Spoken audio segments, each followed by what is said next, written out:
What's up, everybody? This is Colin from Holistic Heritage Homestead. Today we're doing a plant review. This is the Aji Charapita plant. This is a pepper plant that hails from Peru. And up until recently, it really was extremely rare. It was one of the most expensive plants and one of the most expensive peppers in the entire world. And I think for good reason, not just because it's so rare. We love this plant.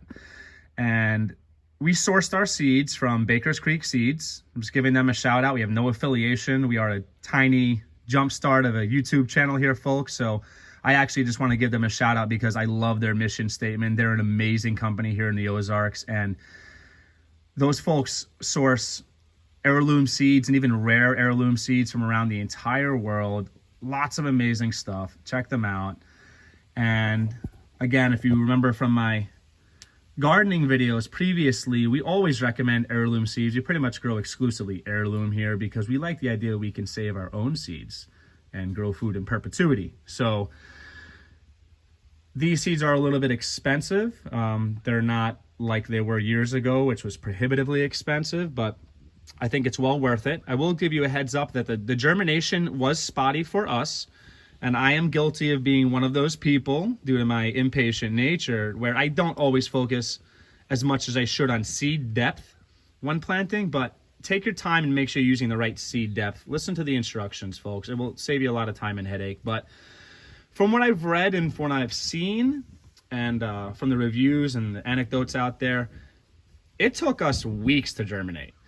And when the plant started, it stayed in its kind of like infantile, tiny state for a very long time.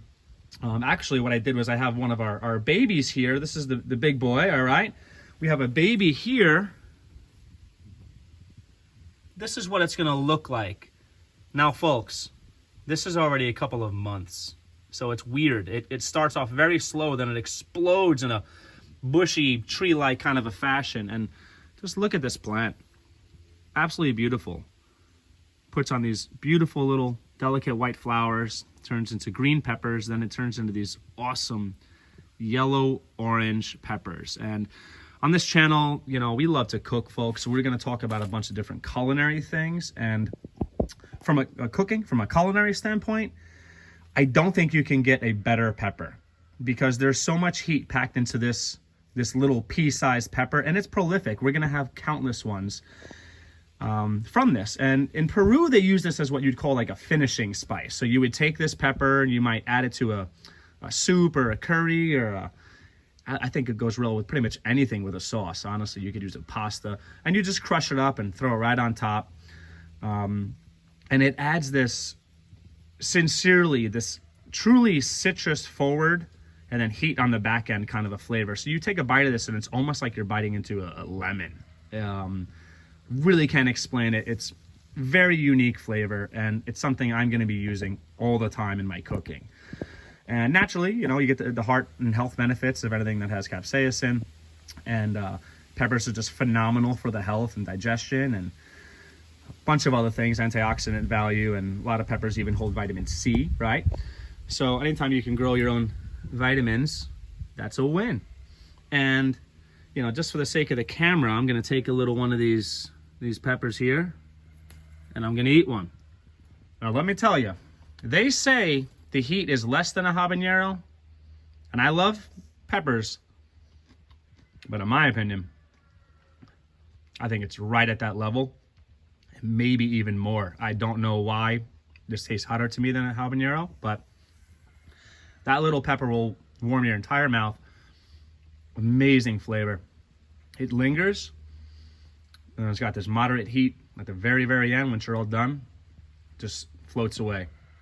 Truly remarkable flavor, folks. And I recommend it because you could pick this as you go, as you need it. It obviously likes tropical weather, so you're going to have to follow that tropical pepper kind of protocol as far as we like to water it heavily, but then every 2 or 3 days I let it dry out almost completely. I want those roots to reach deep into the container and or the ground and search for a new water source. And that gives you a good, strong root structure. And if you're strong below the surface, you're going to be strong above the surface. And I sincerely think that this thing might be hotter than they tell me.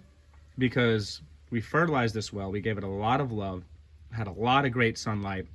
You want to get as much sunlight as you can during the warmer season. And anytime you look at the Scoville scale or capsaicin and heat units and stuff like that, it is a spectrum and it's varying. So, whew, I am telling you, I think this thing is definitely on the upper end of the spectrum. So, I'll be doing some other pepper reviews because I don't know if you folks know, but here at Holistic Heritage Homestead, we actually ferment our own hot sauces. Homemade, what we consider gourmet in the sense of the thought that goes behind it and the ingredients that we use. From mild to extremely hot, and we do it from our own peppers we grow and our own tomatoes and our own everything.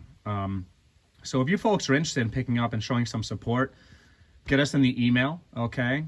That's hhhomestead3@gmail.com. I'll make sure I put that in below. We would really appreciate the support, and we're trying to get the name out there for our brand. So we hope you folks give this one a chance. If you buy a bunch of seeds and you get like a 25% germination and success rate, I would consider that a win personally. And I'm hoping my learning curve is better next time around because, again, these beautiful peppers are going to give me lots and lots of seeds. And this is the type of pepper that, due to its rarity, a lot of times it's even sold out.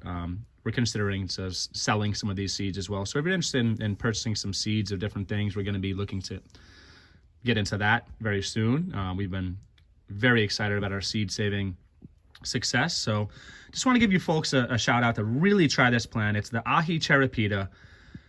Very tough to get going. Once it's going, it is amazing and will take care of you. And you can get fruit for a very long time, for years from this, okay? If you live in a warmer, more of a tropical climate, you could have this thing outside and it will just produce food for you year round. We like to keep it close to the kitchen so we could eat all the time. Hope you folks had fun with this, and I hope you like it. If you have any tips or anything that worked for you regarding the Aji Charapita, or just pepper growing or growing in general, hit it in the comments below. I love learning from you folks, and I really appreciate all the support. And who knows, maybe one day we will have an awesome seed company showing us support, concurrent to us doing our own seed production, folks. So take care, like, comment, subscribe. Nothing but love for you folks.